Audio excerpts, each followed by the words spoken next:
This property that grows in size from the individual, then the individual has a farm, and then the individual has cows on the farm, and then the individual has vehicles and equipment to run the farm, and then, and it starts to just grow, right?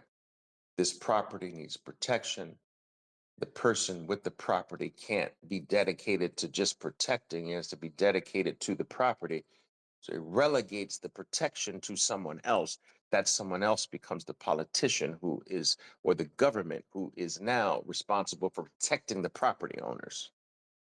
Okay, you see how it grows. And this process gets to a place where the power starts to flip. You see, the protector of the properties become very susceptible to those who want to steal the property. And so when the payment from the property owners starts to fall short of the payment that can come from stealing the property, that's where you have corrupt government. That is where you have corrupt leadership. And this is a historical cycle for thousands of years, that the protector of the property that's paid by the property owners starts to fall short of the payment that comes from those who want to steal the property, or the property itself starts to become so valuable that the protectors of that property see the property itself as more valuable than the payment that they are receiving to protect the property. So they're being paid to protect a property, but the payment is less valuable than the property itself. So that incentivizes the protector of the property to steal the property. I don't know if you follow my drift here, but I'm trying to give you this lineage that always happens, that property creates the need for protection, the need for protection creates delegating, the need to delegate the protection. That delegation of the protection create the delegation of that protection creates government. Then the government or the protector starts to see what is protected is more valuable than the payment received for protecting. And so now the attack is on the property. It's crazy. It's crazy how that happens. I can't even light my cigar here. It's crazy. Follow that, follow that path. So the growth of the property, the rising value of the property makes the protectors of the property see the property as being more valuable than the payment they receive to protect it, and they start devising ways to take the property. Now, how have governments taken your property? By a variety of different ways. They start to take it by imposing. The first way they take your property is by imposing a tax on it. Well, we need more payment to protect the property.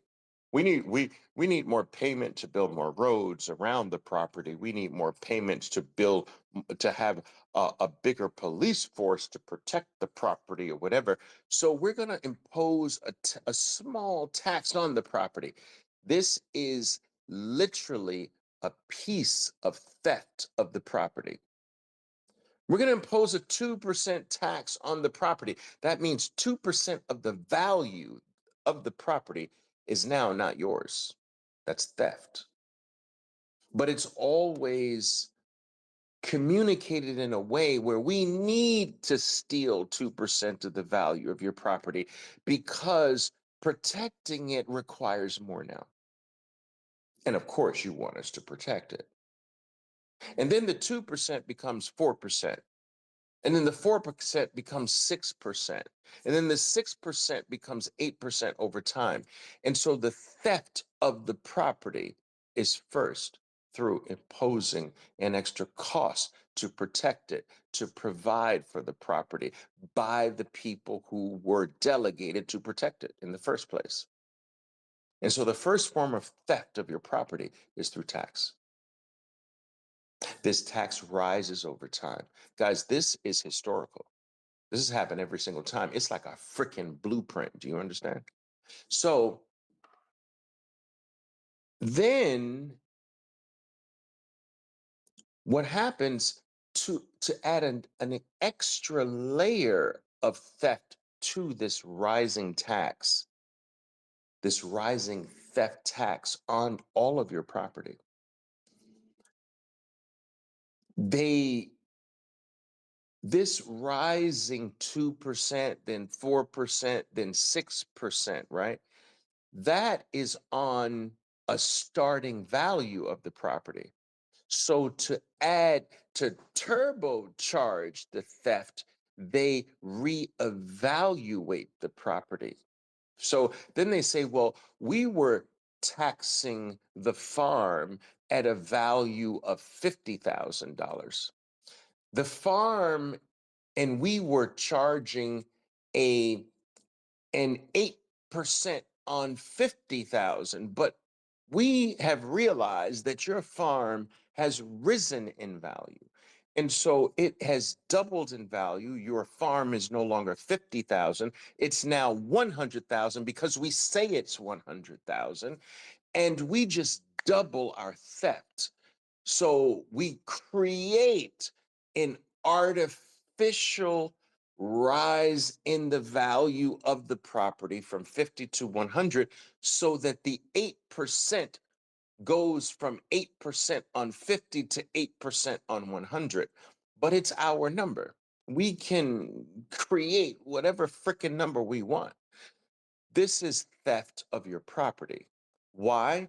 Because of this natural movement from the individual first, claiming his body as his first form of property and claiming rights for that body, and then the rights of anything that the body owns should be bestowed on what is owned. Then what is owned needs to be protected.